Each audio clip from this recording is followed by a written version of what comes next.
Good morning, one and all. I am Professor Shreya Trivedi from AKDMC Jamnagar. This is the general lecture for everyone. આ general lecture છે જે બધા લોકોને જ કામ લાગશે, ચાહે એ સ્ટુડન્ટ હોય, ચાહે થોડાક યંગ હોય કે પછી કોઈ ઓલ્ડ એજના હોય, કે જેને પણ ઇંગ્લિશ શીખવામાં થોડો ઘણો પણ રસ છે એ લોકો માટેના આ લેક્ચર્સ છે કે જે સ્પોકન તથા ગ્રામર બંને શીખવાડવામાં આવે છે. ગયા લેક્ચર્સમાં તમે ઘણું બધું જોયું કે પહેલાં ઇફેક્ટિવ ટેકનિક્સ જોઈએ આપણે કે જે ઇંગ્લિશ લેંગ્વેજ શીખવા માટે જરૂરી છે. પછી ફ્રેઝીસ જોયા કે કયા આપણે ફ્રેઝીસ એટલે શબ્દ સમૂહો જે આપણે રેગ્યુલર જાણતા અજાણતા knowingly or unknowingly we are using them. Okay, આપણને એમ લાગે છે કે ઇંગ્લિશ નથી આવડતું, તો એ વસ્તુ સાવ ખોટી છે. કારણ કે આપણે અવારનવાર અમુક શબ્દો એવા છે જે ઇંગ્લિશમાં જ બોલાય છે ને જે આપણે રેગ્યુલર બોલીએ પણ છીએ. બરાબર, સપોઝ સોરી છે, થેન્ક યુ છે, તો આ બધું જે છે એ ઇંગ્લિશ વર્ડ્સ જ છે, કંઈ ગુજરાતી કે હિન્દી શબ્દ નથી કે સંસ્કૃત શબ્દ નથી. પણ આપણે છતાં આજે એ શબ્દો બહુ સારી રીતે યુઝ કરીએ છીએ. તો આ બધી વસ્તુ પોસિબલ છે કારણ કે આપણે નોઈંગલી અનનોઈંગલી વસ્તુ યુઝ કરીએ છીએ આપણે. બરાબર, ક્યાંક ને ક્યાંક સાંભળેલું હોય એટલે આપણને આવડી જાય છે. તો એ ફ્રેઝીસ થઈ ગયા. પછી આપણે ગ્રામર ટોપિક લીધો હતો, દેટ ઇઝ નાઉન્સ. પછી વચમાં એક જ સ્પોકનનો ટોપિક લીધો હતો, દેટ ઇઝ મ્યુટલેટર્સ. એના પછી આપણે વર્બ્સ લીધા હતા. બરાબર, આજે આપણે ત્રીજી પાર્ટ્સ ઓફ સ્પીચ કે જે બહુ અગત્યની છે, દેટ ઇઝ એડજેક્ટિવ્સ એટલે વિશેષણ. પાર્ટ્સ ઓફ સ્પીચ એટલે પાછું આપણે થોડું રિવાઇઝ કરી જોઈએ. પાર્ટ્સ ઓફ સ્પીચ એટલે શું? દરેક સેન્ટેન્સ જે છે એ ઘણા બધા શબ્દોથી બનેલો એક એવો ઝુંડ છે કે જેનાથી કમ્પ્લીટ સેન્સ આવે આપણને. a group of words that make complete sense is called sentence.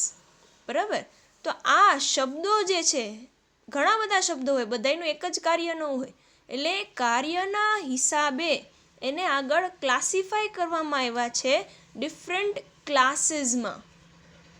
બરાબર, તો આ ક્લાસીસ જે છે એ બે ટાઈપના છે, ઓપન ક્લાસ અને ક્લોઝ ક્લાસ. એટલે આપણે એમ કહી શકીએ કે પાર્ટ્સ ઓફ સ્પીચ બે ક્લાસમાં ડિવાઈડ થયેલા છે, ઓપન ક્લાસ અને ક્લોઝ ક્લાસ. ઓપન ક્લાસ એટલે શું? નાઉન, વર્બ, એડજેક્ટિવ અને એડવર્બ, કે જેમાં કદાચ રોજ નવા નવા શબ્દો ઉમેરાતા જાય છે. જ્યારે ક્લોઝ ક્લાસ એટલે પ્રોનાઉન છે, પ્રેપોઝિશન છે, કન્જંક્શન્સ છે અને ઇન્ટરજેક્શન્સ છે. આ ચાર જે છે એ ક્લોઝ ક્લાસમાં આવે છે. ક્લોઝ ક્લાસ એટલે શું? કે જે ક્લાસીસમાં કોઈ નવા શબ્દો ઉમેરાતા નથી, જેટલું છે એટલું જ રહે છે, એમાં કાંઈ નવીનતા આવતી નથી, તો એને આપણે ક્લોઝડ ક્લાસ કહીએ છીએ. ઓપન ક્લાસની વાત કરીએ તો ઓપન ક્લાસમાં નાઉન, વર્બ, એડજેક્ટિવ અને એડવર્બ છે. આપણે નાઉન અને વર્બ શીખી ગયા. નાઉન એટલે શું? Name of the person, place, animal or thing. આપણે ગુજરાતીમાં જેને નામ કહીએ છીએ that is called noun.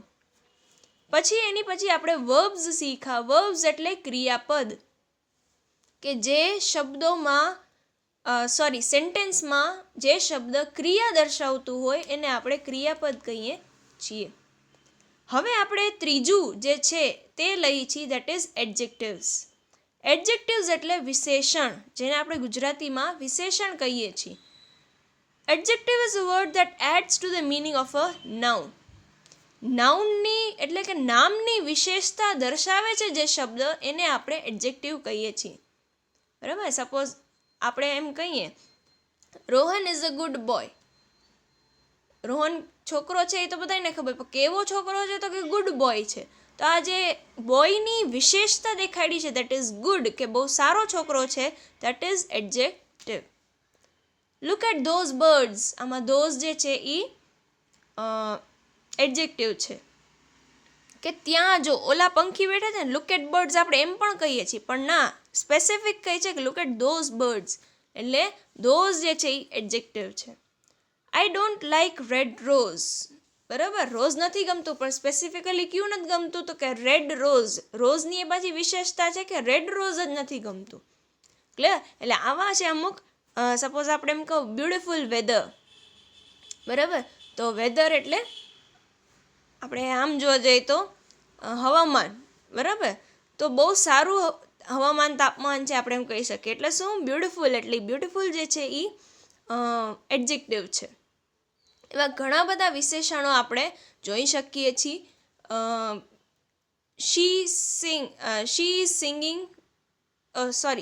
Is beautifully જે છે એ એડજેક્ટિવ છે. Okay, now kinds of adjectives.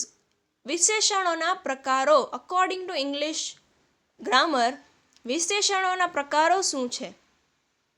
Adjective of quality. Adjective of quality show the quality of a noun. કે જે નાઉનની કોઈ ક્વોલિટી દર્શાવતું એડજેક્ટિવ છે તેને આપણે એડજેક્ટિવ ઓફ ક્વોલિટી કહીએ છીએ. Suppose example, Mumbai is one of the big cities in India. Quality દર્શાવે છે કે ભાઈ બિગ સિટીમાં એનું નામ આવે છે સૌથી મોખરે, બરાબર. બિગ સિટીઝમાં, સિટીઝ નહીં ખાલી, બિગ સિટીઝમાં. એટલે બિગ જે છે એ adjective of quality. Monica has a very long hair. Hair તો છે, હેર તો બધાય પાસે હોય, પણ એ લોંગ હેર છે એની પાસે, બરાબર. તો લોંગ જે છે એ ક્વોલિટી દર્શાવે છે કે વાળની તમારી ક્વોલિટી કેવી છે, તો કે long hair. Rose is very beautiful flower. બરાબર, ફ્લાવર તો છે જ રોઝ, પણ કેવું છે તો કે બ્યુટિફુલ છે.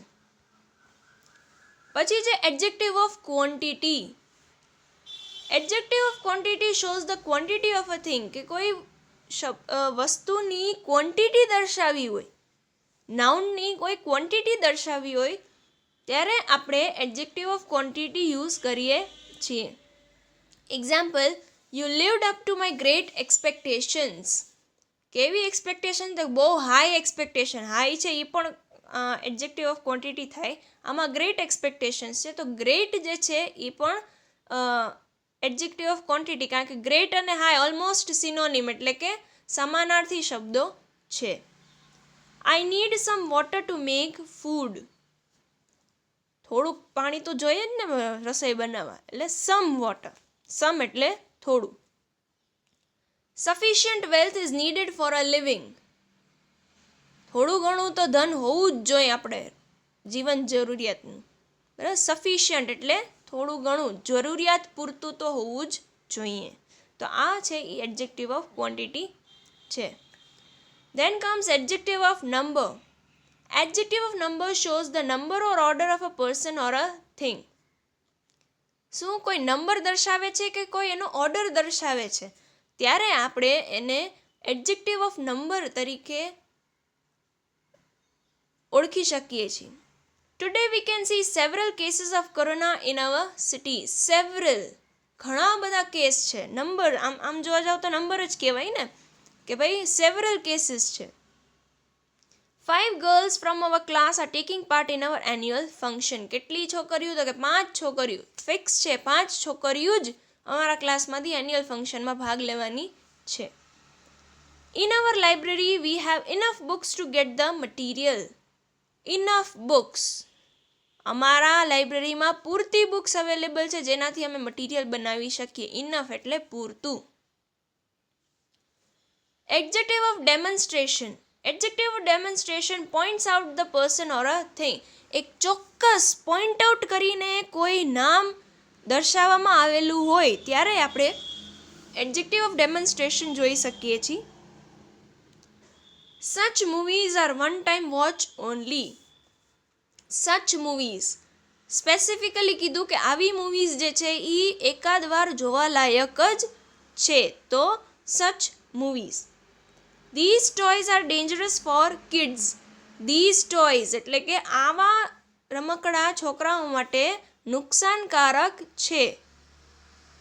Look at those birds sitting on that branch. આમાં બે એડજેક્ટિવ ઓફ ડેમોન્સ્ટ્રેશન છે. Look at those birds અને that branch. Those અને that એ બે જે છે એ એડજેક્ટિવ ઓફ ડેમોન્સ્ટ્રેશન છે. પછી છે adjective of interrogation. Adjective of interrogation form questions. આપણને બધાય ખબર છે કે જે ક્વેશ્ચન્સ ફોર્મ કરવામાં હેલ્પફુલ થાય એને એડજેક્ટિવ ઓફ ઇન્ટરોગેશન કહે છે. How many sisters do you have? તમારે કેટલી બહેનો છે? હાઉ મેની એટલે adjective of interrogation. What lesson you learn today in the class? શું ભણ્યા તમે આજે ક્લાસમાં? વોટ લેસન, બરાબર. Whose dress are you wearing? કોનો ડ્રેસ પહેર્યો છે? Whose dress. આ બધા જે છે એ એડજેક્ટિવ ઓફ ઇન્ટરોગેશન છે. આપણે જોયું કે આ આપણા વિશેષણો છે. થોડું ઘણું આપણે વિશેષણો વિશે જાણકારી લીધી. આના પછીના લેક્ચરમાં આપણે બીજા ઘણા પાર્ટ્સ ઓફ સ્પીચનું ડિસ્કશન કરવાનું રહેશે. આઈ હોપ તમને થોડું ઘણું સમજાણું છે. તમને જો ગમતું હોય તો હું કંઈક નવું બીજું લઈ આવવાની ટ્રાય કરીશ. Okay, till then have a good day and thank you so much for hearing me, and we will meet in the next lecture for sure. Thank you and welcome.